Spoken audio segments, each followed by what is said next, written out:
Good evening, America. Thank you for joining me on this Wednesday night.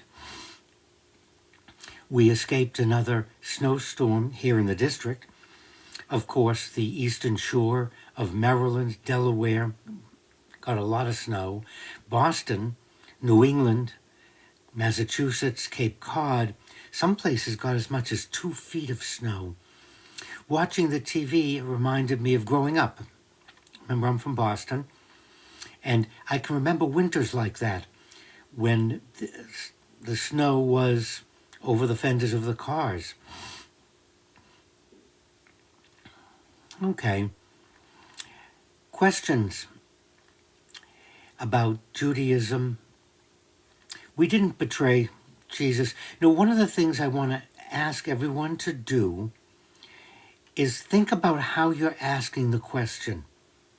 A lot of times we word the question so it's accusatory, it's derogatory, and it's not to get information, it's not to understand something.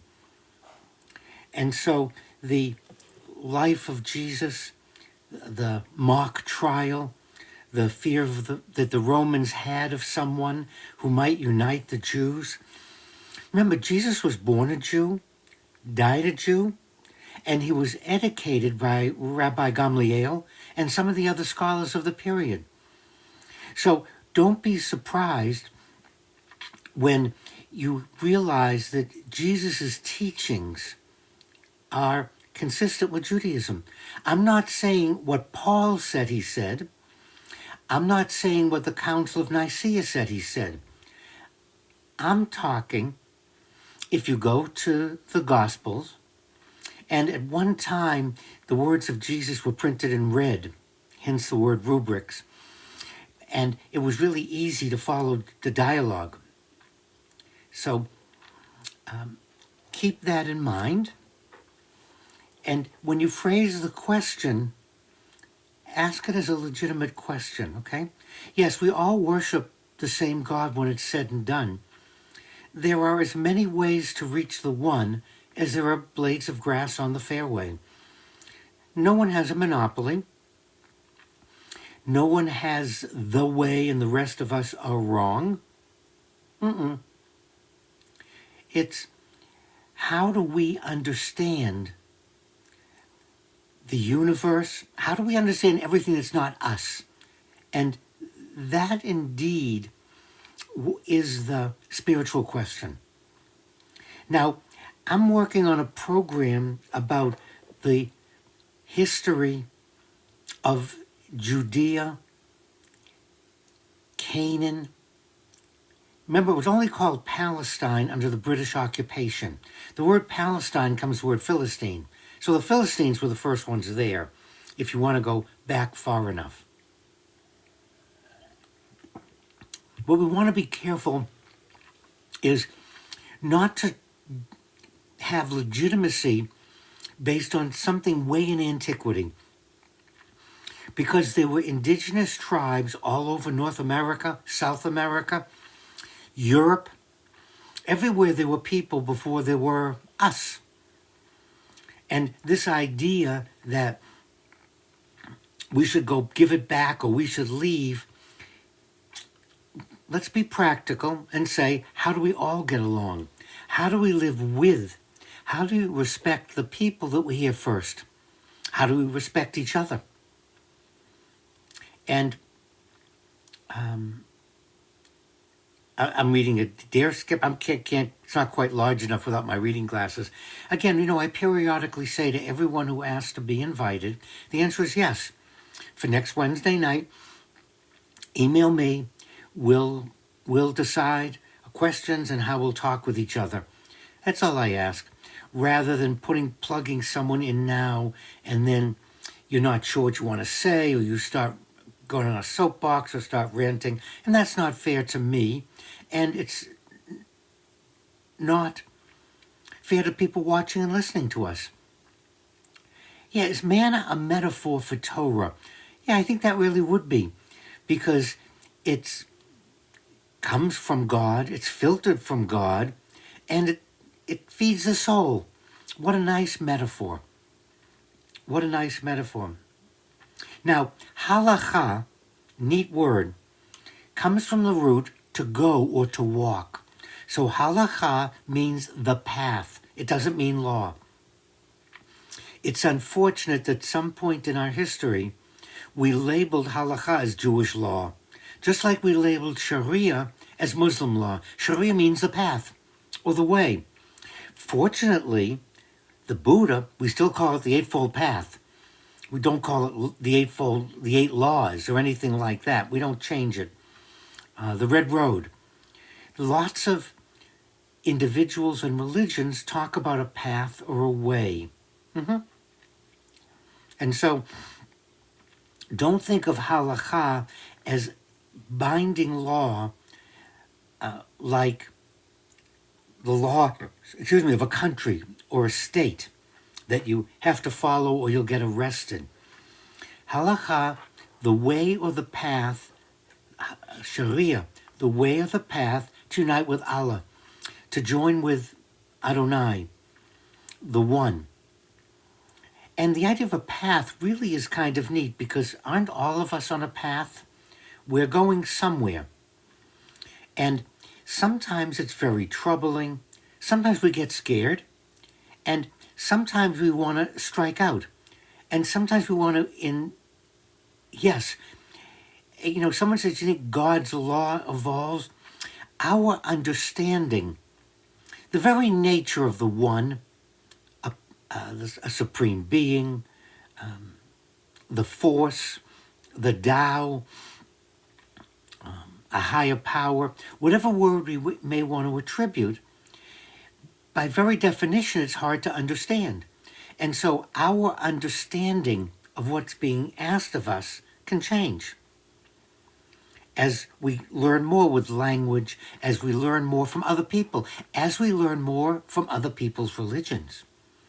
And so we learn more and we'll go, wait a minute, what my grandmother and grandfather thought that meant worked for them, it was fine then, doesn't work now. We have more knowledge. We have more. When I'm 80, and what happened all around the world when I was 10 or 12, none of us knew about until weeks or even months later.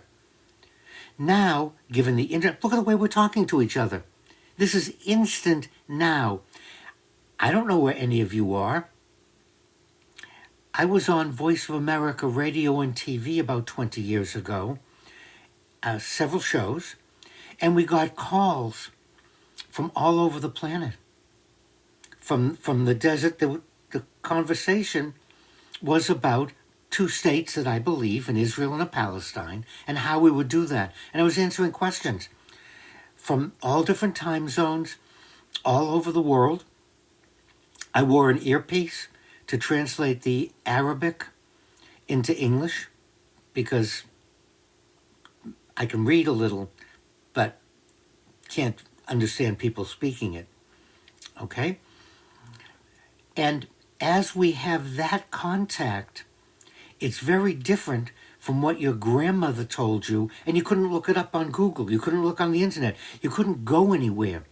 Now we get our news from all over the planet. And for that reason, the worry, anxiety, and fear are ratcheted up. And we can respond to things that have nothing to do with us and have no effect on us. And then we get very upset and annoyed. I find very few questions about what's going on in Africa. The women being raped, the men being massacred, the women being taken as prisoners. I don't see any of you asking about anything in Africa. There are things going on all over our planet. Do you believe Judaism is true? Again, you're going to have to rephrase the question because I'm not sure what you mean by, is it true? And I've mentioned the one is for everyone. Our understandings are based on culture. It's based on how we live. But how else am I going to relate to something? I cannot relate to the one as an Inuit would. I'm not in that environment. I don't have to hunt to survive. I don't have that history. The same with the indigenous population in Australia. And so, how do you feel about... Yeah, I'm not thrilled with Zionism and Judaism. In fact, you can go to my YouTube channel, The Rabbi and I, or the podcast, The Rabbi and I, and you'll hear how I want to separate Zionism from Judaism. Zionism, a political movement, and Judaism, a religion. And there can be some overlap, but they're not the same. And we don't want to ask questions of Jews as if all of us are political Zionists, because we're not. We're not. Yeah. And politics, I'm not thrilled with any of the organizations that donate money to our politicians, to TV, produce ads to influence us for their way. And it's advertising. And often the interests of the group promoting those ads aren't your interest or mine.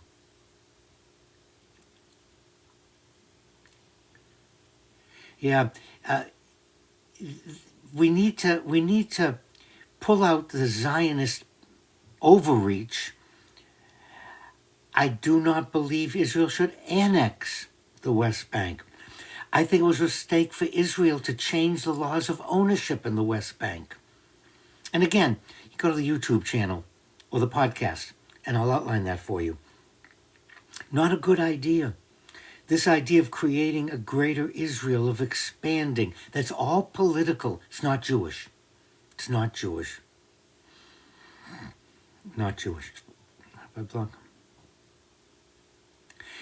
What we want is two states that recognize the right of each other to exist. So the first step is to establish a charter, a government, to say Israel has a right to exist, and the people displaced during the creation of Israel have a right to exist. We'll call that Palestine.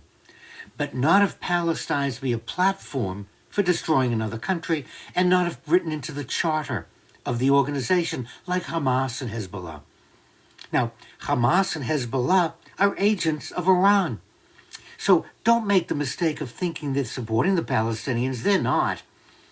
They're killing Palestinians. They're using the hospitals and schools. No, Hamas and Hezbollah are not for the people. They're tools of Iran. And they're not for self-determination. There are individuals who are for Palestine, but they're not the terrorist groups. And we're mistaken to think that these terrorist groups are somehow soldiers of change or going to bring about something. No, they're not agents. They're tools of Iran. And if you agree that then you're supporting Iran, be very, very careful. Be very careful. It's a real tightrope.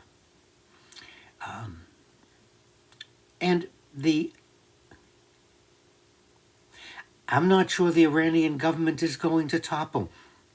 Now that you asked me about Iran, if we look at Iran's history, recent history, since overthrowing the Shah, they just have a lot of patience.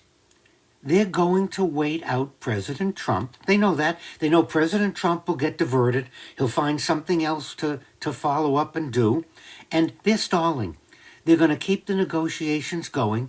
The Iranians are never going to concede anything. They're never going to agree to anything because they're very patient. And they know if they wait long enough, President Trump will lose interest and he'll start doing something else. They've already enriching the uranium. The whole world is a very narrow bridge. If we're not careful, it'll collapse, we'll fall off.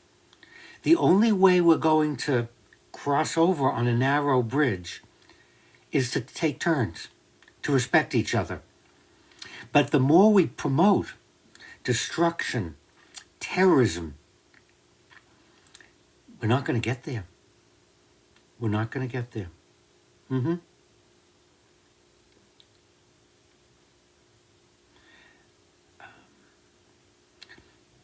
And I'm not anti-Palestine. I've mentioned before, I've always been, when I was on Voice from America 20 years ago, I outlined the two states based on recognition that each has a right to exist. But the politics involved, Iran sending in their surrogates is mucking things up, and the possibility of money creating resorts.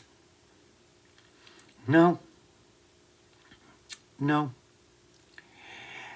What we need to do is look at each other and have respect. Understand positions. To be able to say, each of us wants a home. We want to get up in the morning, have some tea or coffee, have some muffins, scrambled eggs, go to work in fields, raise crops, sell cars, whatever it might be. Most of us are not interested in killing, maiming, and mutilating.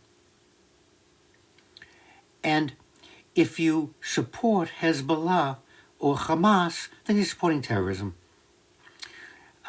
There are organizations in Israel, and there are some now that have gotten started in the Gaza. And these are the ones that we want to support.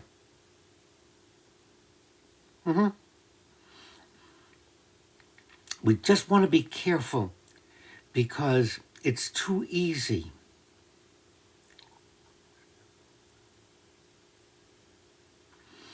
It's too easy to get emotionally caught up. And think about who you know, who you have contact with, and what you do every day. If you're really concerned, the internet is a wonderful opportunity for you to put in peace in Israel, peace with Palestine, peace in Gaza, and the organizations will come up that are supporting. That's where you want to go. It's kind of neat to ask me some of these questions, but it's not going to get a Palestine. It's not going to stop the hate. And it's not Judaism. I'll say it again. Zionism is a political movement. Judaism is a religion. Israel has a place in Judaism, the country Israel, but not the expansionist, not the government of Netanyahu. And I did a podcast and a YouTube, the rabbi and I. Now, someone asked if I'm a Zionist, and I am not a political Zionist. I am a spiritual, cultural Zionist, a follower of Achad Ha'am, and you've never heard of him, and you've never heard of a socialist, not a religious Zionist, that's a different group. You've never heard of a cultural Zionist because we've been pushed to the side. We've been forgotten because we believe that Israel should be a spiritual home for Jews, Muslims, and Christians. It should be a place of all the Muhammad religions, a place that we all could be proud of. And we, as cultural, spiritual Zionists, do not believe in expansionism, do not believe in conquering territories. Self-defense, yes. Buffer zones, yes. Defending the country. Yes, we do that in the United States. India does it. Pakistan does it. Afghanistan does it. Right? They're countries. Yeah, Jews, I don't think, I'm going to have to look up to see if Jews are considered Muslims in the Levant. The Jews have been persecuted by a lot of the Muslim countries. And they found safety in the founding of the State of Israel. A lot of Jews migrated to Israel, joined the police force and the army. Anti-Semitism is a serious problem. Hate. This idea that you can read an article or hear someone speak and decide, well, I hate Rabbi Block, he's a Jew. Maybe you don't like what I'm saying. Maybe you don't like my teachings. We can talk about it. We can meet in my Zoom room. I'd be glad to talk about it. Jews do this, Jews do that. Blacks do this, blacks do that. Italians do this. Hate is based on not knowing people, not having friends, not getting together, excluding people. So if we're going to stop the anti-Semitism, anti-Catholic, want to talk about hate, be a Catholic in Mississippi, Alabama, Louisiana. There are places there that you don't want to be a Catholic priest. And I am Reformed, by the way, Reformed rabbi. And that's just because of hate, not because of knowing someone. You can know a lot about religions. You've heard me talk about Catholicism, about Christianity. Doesn't mean that I'm a follower, but I don't discredit it. I don't make fun of it. I don't tell people, oh, you're going to a very bad place if you're not Jew. I don't tell anyone any of that because I don't believe it. I believe we should all be respected and understood. And I don't have to follow a group or religion to understand it. And that's the way to fight the antis. By knowing Jews, by having relationships with Jews. And it's the contact. All our hate for Hispanics and Haitians and blacks comes from the fact that we don't know them. We don't have contact with them. They're isolated, we're isolated, or we don't want to. The only way we're going to get away from all these different antis is to have, maybe not friends per se, but acquaintances, people we know, to be able to say, yeah, I understand the Lutheran Church. I'm not a Lutheran. I have nothing. Lutherans are fine. I respect their beliefs. And I don't go around accusing other religions that their spiritual leaders are trash or garbage. I don't say any of those because it's not true.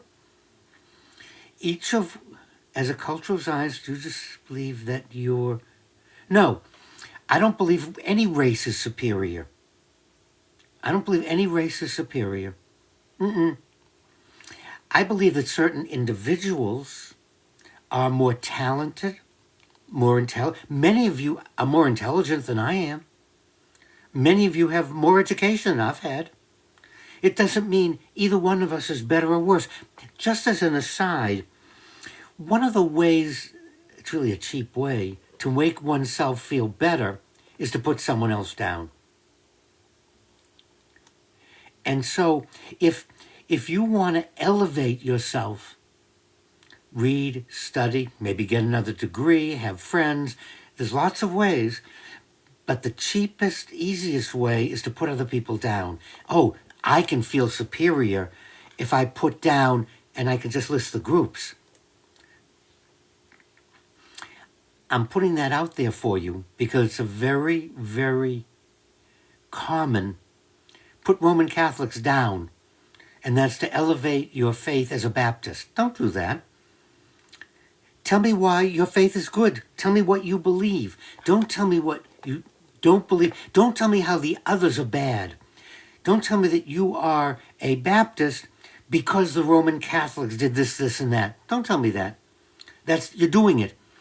You're putting someone else down to elevate yourself. Don't do that. It's cheap. It's lousy. And it shows a reflection on you. Look, teach, preach. I don't have to accept or believe it. The Baha'i, the Baha'u'llah, what a wonderful, several wonderful statements, books he's written. I'm not a pacifist. And one of the problems, the Baha'i pacifists, is that unless someone is willing to fight, you can't be a pacifist. Unfortunately, look at Putin invading Ukraine. It's pure aggression, pure hate for no reason. Russia's big enough, there's plenty. Ukraine's a sovereign country. The Russians shouldn't be invading it, shouldn't be taking it, shouldn't be killing their citizens, shouldn't be killing Ukrainian soldiers. But because enough individuals out there are mean-spirited and hateful people, we need a military, we need an army, and we have to be able to defend ourselves. There are, thugs, there are criminals, whatever word you want to use for them. There are people who take advantage of other people using arms and weapons, which means that the Baha'is found a home in Israel because Israel's protected them. But without the Israeli army, without security, you couldn't be a pacifist. The day will come when God's kingdom will be established on earth and we all can be pacifists. But until that day comes, we need an army, we need a defense, and often we have to defend ourselves. We have to be careful. But we should teach